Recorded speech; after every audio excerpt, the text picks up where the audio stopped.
Hello everyone, welcome to my update US gossip channel. Willow and Nina's arraignment curveball. Dante tells Michael to turn himself in. While Dante Falconeri instructs Michael Corinthos to turn himself in, the arraignment of Willow Tate and Nina Reeves will be thrown a curveball. Brooklyn Quartermaine will first host the tea party that she promised Veronica Ronnie Bard in Monday's GH episode. Stella Henry will then give Tracy Quartermaine a hint about some trouble. Ronnie will predict that things are going to get fun now as she chats with Brooklyn and Olivia Quartermaine, but a major confrontation with Tracy is about to break out and ruin this gathering.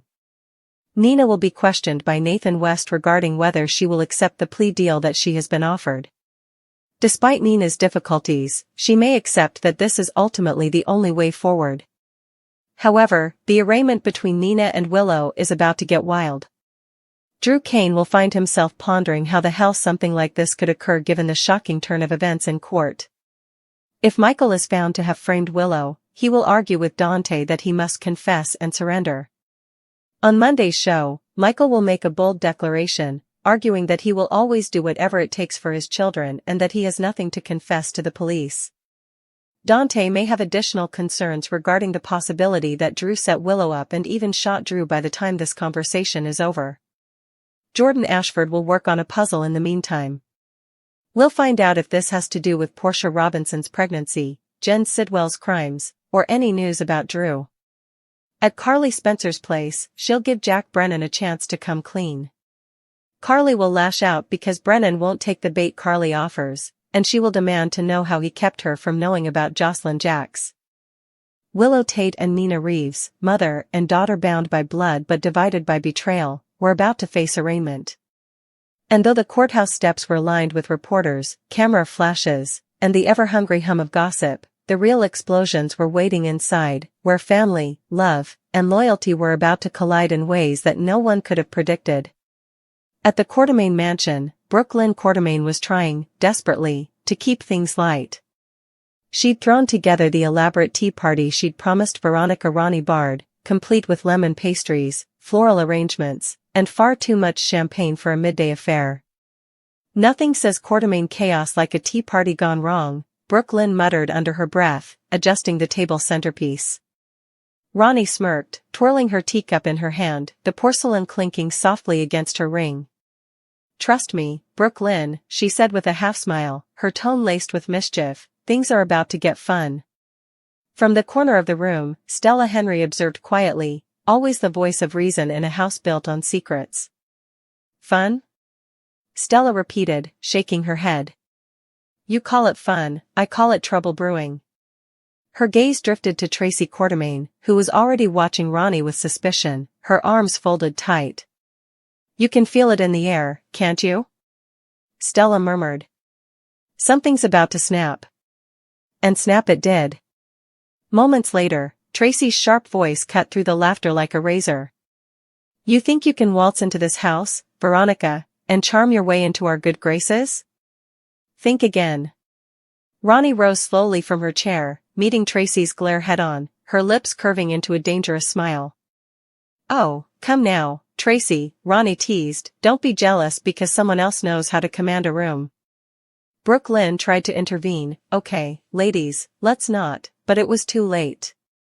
Tracy's temper flared. The last woman who tried to manipulate this family ended up on the wrong side of history, Tracy warned. Ronnie's eyes glimmered. "Then I guess I'm rewriting it." The argument escalated, voices overlapping, china clattering, and as Brooklyn tried to salvage her ruined tea party, she didn't notice the shadow that crossed the window, a figure watching from outside, Dante Falconeri, waiting for the right moment to make his move.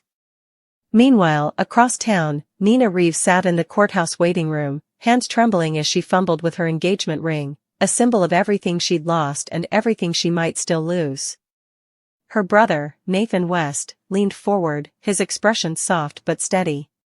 "Nina, they're offering you a plea deal. It's not ideal, but it could keep you out of prison." Nina's eyes welled with tears. "Nathan, how do I take a plea for something I didn't do?" she whispered. "How do I stand there and admit guilt when all I wanted was to protect my daughter?" Nathan sighed, clasping her hands. "Sometimes the truth doesn't win in court, Nina. Sometimes you have to survive it first. But Nina wasn't listening anymore, her gaze had drifted to the double doors that led to the courtroom. Beyond those doors waited Willow Tate, the daughter she'd only just begun to know, and the woman who hated her enough to testify against her. Nina's breath hitched. "She'll never forgive me," she murmured. Nathan frowned. "Maybe not. But maybe this isn't about forgiveness anymore. Maybe it's about you finally facing the fallout." Back at GH, Jordan Ashford stood in her office surrounded by evidence boards. Pictures of suspects, timelines, and coded financial ledgers covered the walls. "There's a piece missing," she muttered, scanning the files. "Something connects Drew Kane to this frame job, but it's not what it looks like." Curtis Ashford stepped in, concern etched on his face. "Jordan, you've been at this for hours. Take a break." She shook her head. "No. If Drew was set up, then someone else is pulling the strings. And I think it all circles back to Willow." At that same moment, Dante Falconeri found himself in Michael Corinthos' office at ELQ. The tension between the brothers was almost unbearable. "You've been avoiding me," Dante began. Michael didn't look up from his desk. "I've been busy." Dante crossed his arms. "Busy covering your tracks?" Michael froze. "What's that supposed to mean?" Dante stepped closer, lowering his voice. "Come on, Michael. You think I don't know what's going on? You think I don't see it? Willow's about to be dragged through hell, and there's evidence someone framed her, evidence that points back to you." Michael's jaw clenched, his eyes flashing. "You're out of line." "Am I?" Dante challenged. "Because right now, the people I care about are falling apart. Nina's facing prison. Willow's life is in shambles. And Drew's in the hospital because someone tried to make him a scapegoat. If you know something, you need to come clean." Michael slammed his hand on the desk. "You think I'd frame my wife?" he shouted. "Everything I've done, everything, has been to protect my family." "Then prove it," Dante said quietly. "Turn yourself in. Tell the truth."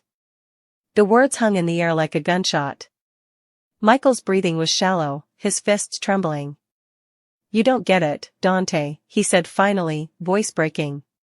"If I go down, my kids lose their father. Willow loses her husband. Is that what you want?"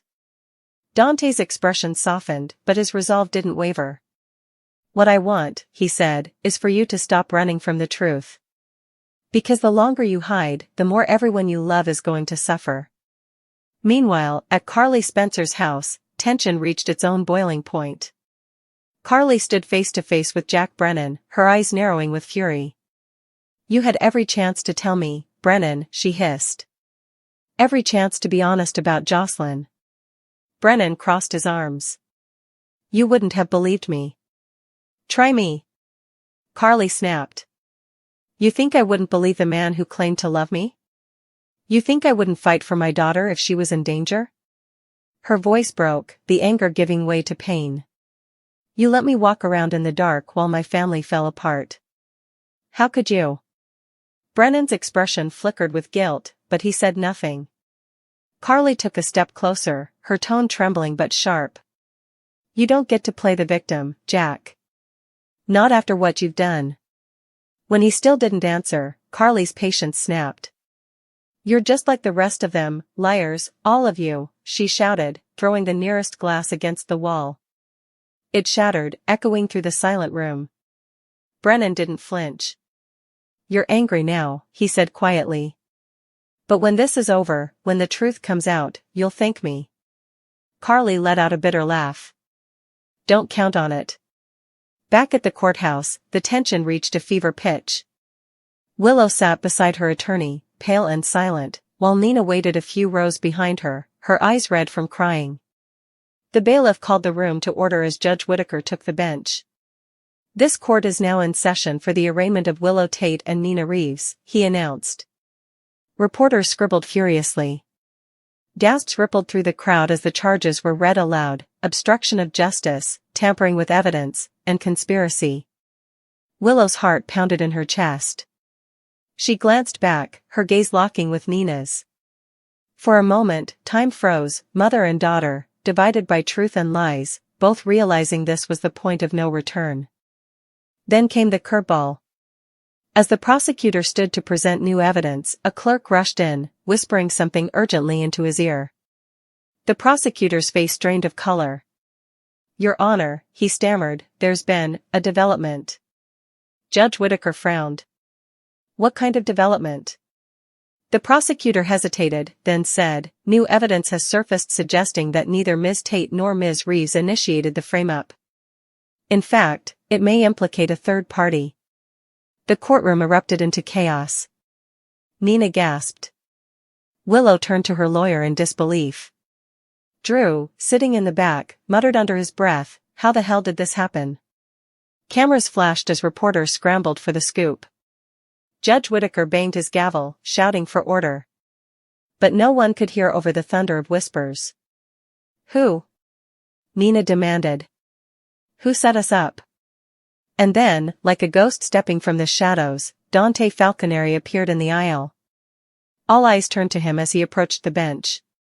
"Your Honor," he said firmly, "I may be able to answer that." He turned his head, locking eyes with Michael Corinthos, who had just walked in from the corridor, his face pale, his jaw tight. "Mr. Corinthos," Dante continued, "I believe it's time you tell the court what you told me." Gasps filled the air. Michael stood frozen.